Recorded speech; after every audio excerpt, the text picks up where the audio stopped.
I'm Alan Robarge, a relationship coach. Welcome to Improve Your Relationships, where I like to talk about attachment injuries and healing attachment trauma. And this video is about being stuck in relationship and unable to end. And you might feel paralyzed. You might have obsessive mind looping around, ping-ponging between stay, go, stay, go, stay, go. And it's this obsessive looping and feeling so stuck that reinforces more confusion and reinforces inaction, not taking action.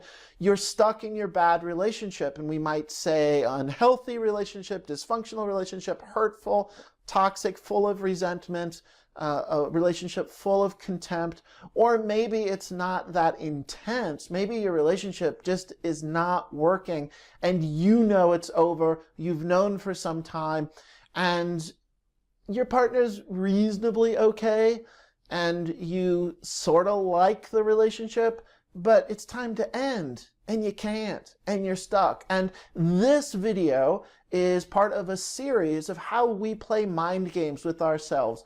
We have certain ways of thinking, certain ideas that we employ, some core beliefs that are designed to rationalize the situation. We want to justify what we're doing. And we use illogical beliefs that keep us in a confused state so that we don't have to make a choice and so that we don't have to end. One way that we do this, that the point of this video is to talk about how we misuse the idea of therapy and misuse the idea of couples counseling because we want to think of therapy as a savior. And we want to think that if we can get our partner on board and we're on board and we all go to therapy, that the therapist has some kind of magic wand and some great new solution, and in a very short period of time of 1 month or 2 months, anywhere from 4 to 8 sessions, that you and your partner are going to magically learn some great new skills that is going to salvage the duration of months and months, weeks and weeks, years and years of a relationship that's not working. And you're going to put therapy in some position and put the therapist in some position to think that it is going to do all of this healing work for you and provide some new dramatic psychological overhaul to either your partner's personality or your personality or your partner's skill set or your skill set. Now, I'm a fan of therapy and I'm a fan of healing work and the healing lifestyle, which means an ongoing commitment to being self-reflective and carving out time to have a contemplative practice, to look at your mind and to ask yourself the hard questions of where am I growing? Where do I need to grow? What are the places that hurt? What are the places that what am I grieving? What grief skills do I have? What skills do I have to be in relationship? And this is an ongoing, lifelong process. And to value healing work. A number of people do not focus on healing work and focus on therapy until they're in crisis. And so they have ignored taking care of themselves and their relationship. They have ignored the importance and the value of psychological maturing and psychological growth. But when they're in crisis and the relationship is not going well, they seem to think that they can invite therapy, invite a therapist in, and that it's now going to, the amount, the urgency, the pressure, the demand that is being placed on the therapeutic intervention to prove successful is a very tall order to fill, and it is unfair to place therapy in that position because oftentimes what we're trying to do is we're looking for a psychological solution to something that is much bigger than what's going on in your psychology. Let me use an example. Let's imagine you're living in a house that has no heat and it's cold. You have no heater and you have no heat. But now let's go to therapy to talk about how you're working with being cold. Let's look at the psychology of of your thoughts around what it's like to live in a cold house. And let's look at how you can learn some new skills to invite heat into your life. And what is your personality structure? What is your demeanor? Your psychological makeup of how do you work with feeling cold from time to time? Well, that potentially is helpful. And it does require, if you value that, that's wonderful. I personally value that. I think observing your mind and knowing how to work with your thoughts based upon whatever environment you're in is a very beneficial lifelong skill that we need. However, in the example that I'm giving, it's a bit misleading to think that we're only focusing on how you are going to work with your own mind and the psychology of being cold. We have to take a step back and be more practical and look at the bigger picture and say, there is no heat in your house. You don't have a heater.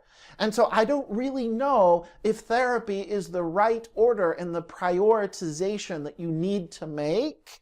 And you're being dishonest with yourself about using therapy as a platform to get a heater and to get heat into your house. You need to focus on the reality of the situation that you're in. That means that you're going to use therapy as a function of your own denial. People who go into therapy are actually trying to create a diversion from the reality that it's time that your relationship ends. Have you ever heard the phrase, rearranging the furniture on the Titanic? And so, a number of people will enter therapy thinking that it's the therapist's job to collude with them on figuring out the best way to rearrange the furniture on the Titanic. And if we can just come up with the right configuration, all of a sudden the Titanic is not going to sink. That imagery, that example of using the Titanic is going against the reality and the logic that the boat is sinking.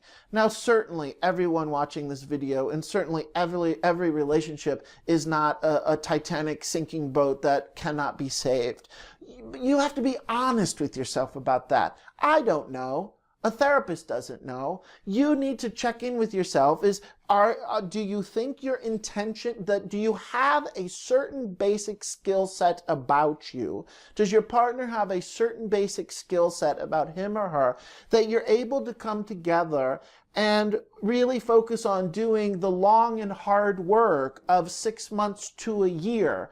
We're not talking 3 sessions. We're not talking at 6 weeks. You're going to resolve your ongoing, chronic, bad relationship.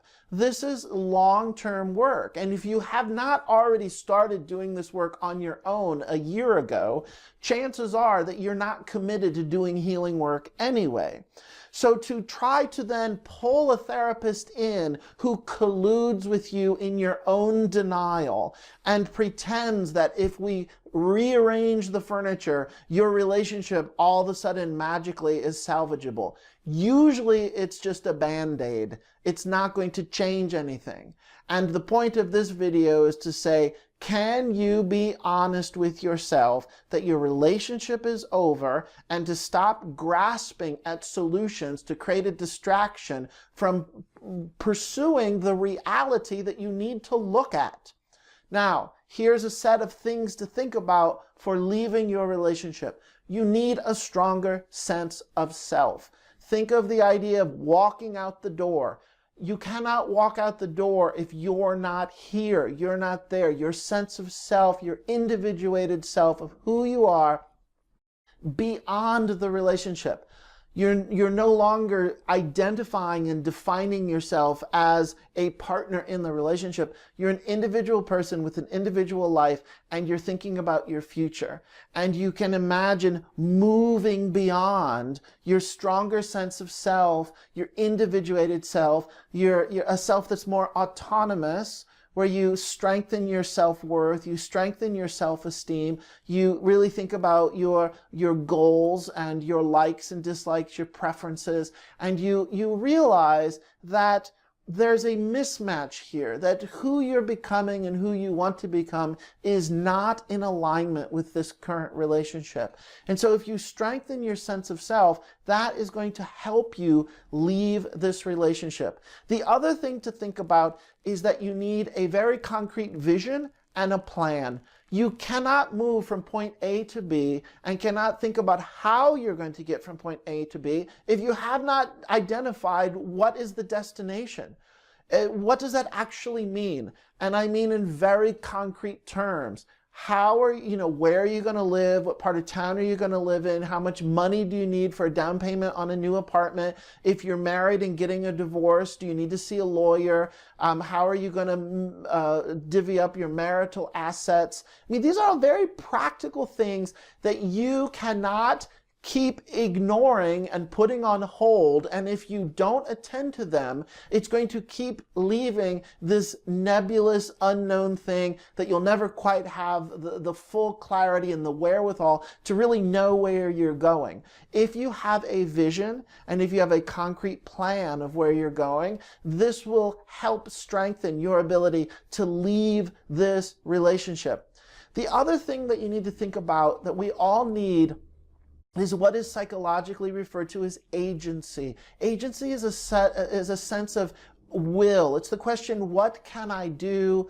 What am I capable of doing? And it's not only the motivation and the initial spark to make something happen, but it's the electricity and the energy that moves us forward and that we diligently work towards. I believe I can get out of this relationship and I'm going to work towards it. And having agency is our ability to assert our will. And I also like to think of it in terms of gas in your car. It's like, we need, having a sense of self is the car, having a plan and a vision is knowing that the car can go somewhere, but turning the key and having gas in the car that moves us forward, that is our sense of agency.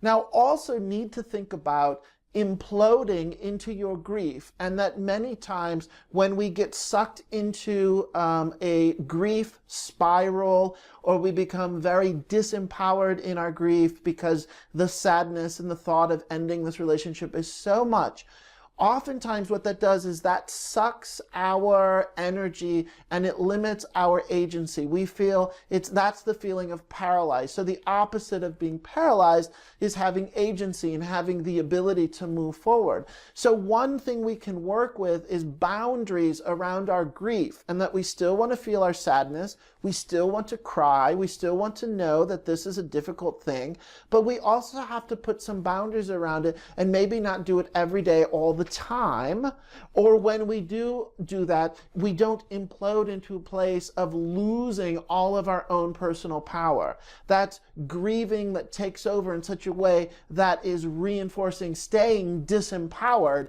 as opposed to grieving that is strengthening our sense of self and offering clarity and insight, so that we, even though it's sad, we are moving forward anyway. Even though we would hope it to work out, we also are in alignment with saying it's time to move on with life. So having boundaries around your grief is very, very important. Lastly, something to think about if you're leaving your relationship and you notice you can't end, is a willingness to let go of the outcome, which means you're letting go of control. And you're also letting go of controlling that it's all going to work out in your favor. So we oftentimes get stuck trying to manage our own, it's like we're gambling and it's a risk. So we're trying to diminish the risk. And many of us want some kind of guarantee. Well, will I end up on my 2 feet on the other side? Will I be okay? Will I be okay financially? And it's the fact that we don't have a clear vision, because you never will. You will never have a guarantee. It's not possible. You are choosing to end this relationship. You're choosing to walk into the unknown, and you're giving up control. If you are not able to give up that control, chances are you're not going to take the risk of leaving your relationship.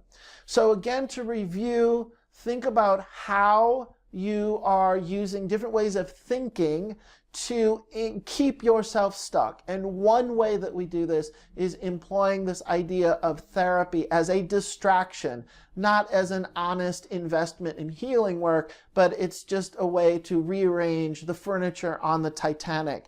And when you are ready to leave, to think about having a stronger sense of self, to think about getting a vision and a plan very concretely, to know where you're going, also to focus on having agency and asserting your will that you can make something happen, you can move it forward, having boundaries around your grief, and being willing to relinquish control of the outcome. I hope that this video is helpful. I hope it gives you some food for thought to reflect on. If you like this video and want to see others just like it, please subscribe to this YouTube channel. And then to learn more about me and also the community membership website that I've created, go to my website, alanrobarge.com, and you'll find information there about that. See you on the next video. Thank you.